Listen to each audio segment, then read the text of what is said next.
لہذا میرے خیال میں پاکستان کے آئین میں قومی حکومت کی کوئی گنجائش نہیں، اور جب آئین ٹوٹ جاتا ہے تو پھر قومی حکومت نہیں بنتی، پھر جرنیل کی مرضی کی حکومت بنتی ہے. جرنیل جس کو چاہے گا حکومت میں رکھے گا، جس کو چاہے گا نکال دے گا. اس کی کیا مجبوری ہے کہ وہ سب پارٹیوں کو رکھے؟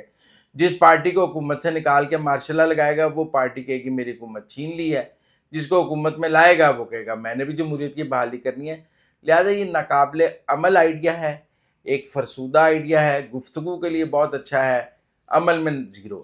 تو مزمل صاحب، وزیر اعظم محمد شہباز شریف کی طرف سے عمران خان کے خلاف ہٹ جانے کے دعوے میں سپریم کورٹ نے حق دفاع ختم کرنے کا فیصلہ کیا ہے، تو آپ کو کیا لگتا ہے یہ فیصلہ جو ہے وہ انصاف کے تقاضوں پر پورا اترتا ہے؟ دیکھیں، پہلی بات تو میں یہ سمجھتا ہوں کہ پاکستان کی عدلیہ جو ہے وہ ڈیفیمیشن کیسز کو ڈیسائیڈ نہیں کرتی. پاکستان میں جتنے لوگ ہیں ان بڑے ڈیفیمیشن کے کیسز ہیں وہ لندن میں ڈیسائیڈ ہوئے ہیں. لوگ لندن جا کے ڈیفیمیشن کا کیس کرتے ہیں، پاکستان کی عدالتوں میں ڈیفیمیشن کا کیس وہ کہتے ہیں فیصلہ ہی نہیں ہوتا. جب فیصلہ ہی نہیں ہوتا تو کیا کرنا ہے؟ اب آپ اس کیس کو دیکھ لیں. جب پاناما کا سکینڈل آیا تو عمران خان نے شہباز شریف پر الزام لگایا کہ شہباز شریف نے مجھے 10 ارب روپے رشوت آفر کی ہے پاناما کے سکینڈل سے پیچھے ہٹنے کی. یہ وہ جب آیا جب ابھی نواز شریف نااہل بھی نہیں ہوا تھا، نواز شریف وزیر اعظم تھا. شہباز شریف نے حد تک عزت کا دعویٰ کیا کہ عمران خان میرے اوپر جھوٹ لگا رہا ہے، میں نے اس کو 10 ارب روپے کی کوئی حد تک عزت کوئی پیش نہیں کی ہے. 17 سے وہ مقدمہ چل رہا ہے، 26 آ گیا ہے، ڈیسائیڈ نہیں ہو پایا. آج بھی سپریم کورٹ نے اس کا ٹرائل روک دیا. جب ہمارے ہاں عزت کے قتل کو کوئی قتل نہیں سمجھا جائے گا، اور پاکستان کے قانون میں ڈیفیمیشن میں لکھا ہوا ہے کہ 90 دن میں فیصلہ ہونا ہے. عمران خان صاحب متعدد وکیل بدل چکے ہیں، عمران خان صاحب گواہی دینے نہیں آئے، عمران خان صاحب وزیر اعظم تھے وہ اس میں پیش نہیں ہوتے تھے، عمران خان صاحب اب جا کے جیل میں آئے ہیں، وہ تو بطور وزیر، یہ تو مقدمہ ہی 2017 کا ہے. میں سمجھتا ہوں کہ اس سے پہلے پاکستان میں آپ کو یاد ہے قاضی نجم سیٹھی صاحب نے عمران خان پر مقدمہ کیا 35 پنکچر کا، اس کا کوئی فیصلہ نہیں ہوا. قاضی حسین احمد نے پہ ایک 10 کروڑ روپے کا الزام لگا تھا، انہوں نے ڈیفیمیشن کا مقدمہ کیا، اس کا کوئی فیصلہ نہیں ہوا. پاکستان کی عدلیہ حد تک عزت کے قوانین مقدمات کے فیصلے نہیں کرتی ہے، جس کی وجہ سے لوگ یہاں کھل کر جھوٹ بولتے ہیں کہ جھوٹا الزام لگایا تو پکڑا تو جانا نہیں ہے. میں سمجھتا ہوں ٹرائل روکنے کا حکم ایک انصاف کا قتل ہے. میں سمجھتا ہوں سپریم کورٹ نے ٹرائل روک آپ کر اس کو انصاف کنڈیم کا، کرتے ہیں؟ میں مذمت کرتا ہوں اس فیصلے کی. میرے خیال میں نیچے فیصلہ ہونا چاہیے. یہ تو کوئی بات نہیں ہے کہ 9 سال سے مقدمہ چل رہا ہے اور اب آگے سپریم کورٹ نے ٹرائل روک دیا. اس ملک میں تو انصاف پھر ہو ہی نہیں سکتا. میرے خیال میں یہ غیر معمولی انصاف عمران خان کو دیا گیا ہے، یہ سہولت کاری ہے، غیر معمولی انصاف. مزمل صاحب آگے بڑھتے ہوئے آپ سے جاننا چاہوں گی، پی ٹی آئی جو ہے وہ ایک ٹائم لائن شیئر کریے کہ کب عمران خان نے اپنے قتل کیے جانے کے جو خدشات تھے وہ ظاہر کیے، لیکن when it comes to انصار عباسی تو ان کے مطابق خان کے جو ذاتی معالج ہیں وہ ان کے علاج سے مطمئن ہیں. سوال بڑا سیدھا ہے، کون پروپیگنڈے کے پیچھے کیوں کروا رہا ہے؟ نہیں، وہ تو سلمان اکرم راجہ صاحب نے بھی کہا ہے کہ ہم علاج سے مطمئن ہیں. پی ٹی آئی نے دھرنے بھی اسی لیے ختم کیے ہیں کہ وہ علاج سے مطمئن ہے. عمران خان کو خود بھی گھڑی کی سوئیاں نظر آنی شروع ہو گئی ہیں، ایسی کوئی بات نہیں، ڈاکٹروں نے بتایا کہ انہیں گھڑی کی سوئیاں نظر آنی شروع ہو گئی ہیں. یہ جو ٹائم لائن ہے نا کہ مجھے قتل کر دیا جائے، قتل کر دیں گے، 10 ستمبر 2024 کو انہوں نے سب سے پہلے کہا کہ مجھے مرسی کے طور پہ قتل کر دیا جائے گا. پھر اکتوبر 2025 میں، پھر جنوری 2026 میں، پھر اکتوبر 2025 مختلف مواقع پہ عمران خان نے یہ خدشے کا، آپ کو یاد ہے وہ بالٹی پہن کر عدالتوں میں پیش ہوتے تھے. ان کے اوپر موت کا اتنا خوف تھا کہ وہ بالٹی پہن کر عدالتوں میں پیش ہوتے تھے. پھر آج جب شوکت خانم کے ڈاکٹروں کو شامل کرنے کی بات کی جاتی ہے تو دوسری طرف ریاست کا موقف ہے کہ ان کا تو 6 مہینے شوکت خانم نے پلستر ہی نہیں اتارا تھا اور وہ آج تک یہ رپورٹ نہیں دے سکے کہ ان کو گولی لگی تھی یا نہیں لگی تھی. وزیر آباد والے سارے ڈرامے کو شوکت خانم نے کور دیا. وہ پلستر لگا ہوا ویل چیئر پہ عدالت میں آئے تھے اور چل کر رینجرز کے ساتھ گئے بھاگ کر، اور اگلے دن جب سپریم کورٹ نے بلایا تو بھاگتے ہوئے آ گئے. تو ایک شوکت خانم ان کو کور بھی دیتا ہے. میرے خیال میں یہ ایک پولیٹیکل پروپیگنڈا ہے. کوئی ان کو کیوں قتل کرے گا؟ میں نہیں سمجھتا کہ آج عمران خان کو کوئی قتل کرنے کی ضرورت ہے. قتل تو یہاں مجیب کو بھی نہیں کیا گیا تھا. آپ بھٹو کی ضرور مثال دے سکتے ہیں کہ عدالت میں ان کا ایک جوڈیشل مرڈر ہوا تھا، لیکن وہ بھی عدالتی فیصلے کے نتیجے میں پھانسی ہوئی تھی. کسی نے ان کا مرڈر نہیں کیا تھا کہ آپ کہیں کہ رات کو آئی ایس آئی آ کے مار گئی تھی.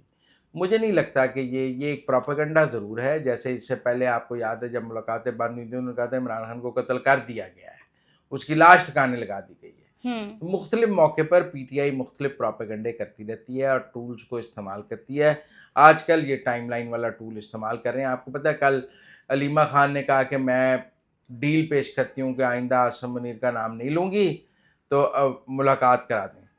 یہ کہنا بھی خود عاصم منیر کا نام لینے والی بات تھی نا. میں آپ کو ایک بات بتاؤں, تو آپ یہ اسٹیبلش کر رہے ہیں کہ ہم عاصم منیر کا نام لیتے ہیں. میں نے کہا یہ ڈیل کی پیشکش نہیں ہے, یہ الزام لگانے کی کوشش ہے.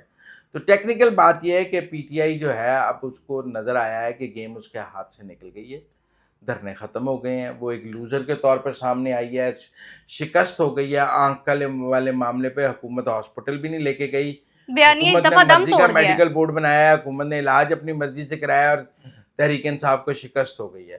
اس شکست کو کور اپ کرنے کے لیے اب ایسے پمفلٹس بنائے جا رہے ہیں. مزمل صاحب, لاہور کوٹ لکھپت جیل میں قید پی ٹی آئی کے رہنماؤں نے ایک بیان جاری کیا ہے. انہوں نے احتجاجی تحریک مؤخر کرنے کا مطالبہ کیا ہے.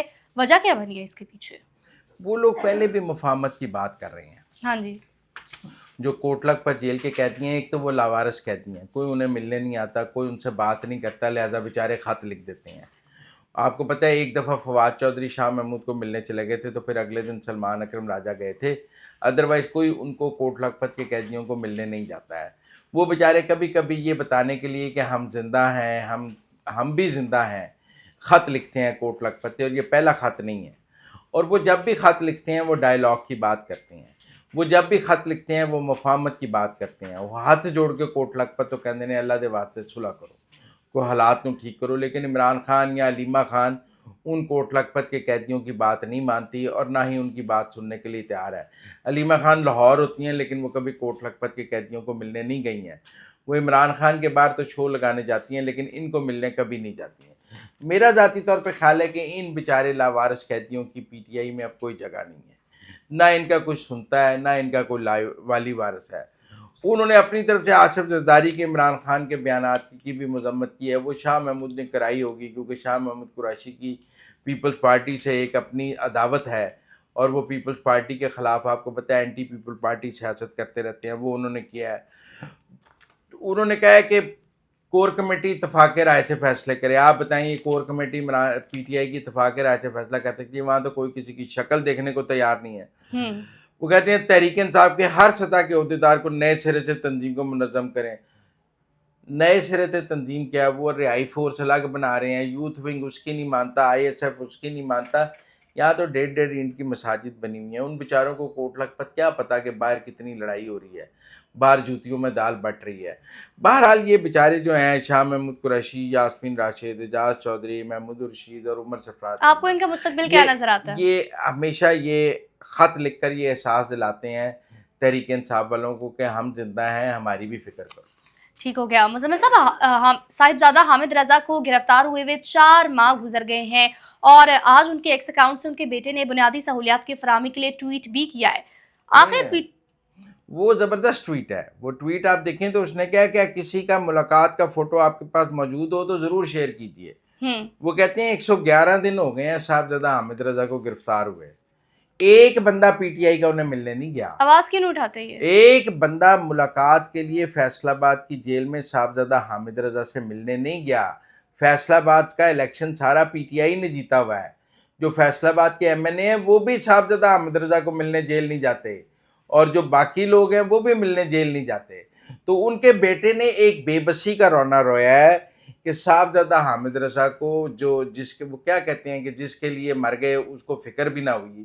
ان کا موقف ہے کہ صاحبزادہ حامد رضا پی ٹی آئی کے لیے انہوں نے پہلے اپنی پارٹی سنی اطاعت کونسل دی, پھر اس کے بعد وہ جیل چلے گئے ہیں اور اب جیل میں ان کو 111 دن ہو گئے ہیں, کوئی ان کو ملاقات کرنے نہیں آیا اور کوئی ان کی خبر نہیں لیتا, کسی نے ان کا بیان نہیں جاری کیا, کوئی فیصل آباد جیل کے باہر نہیں آتا.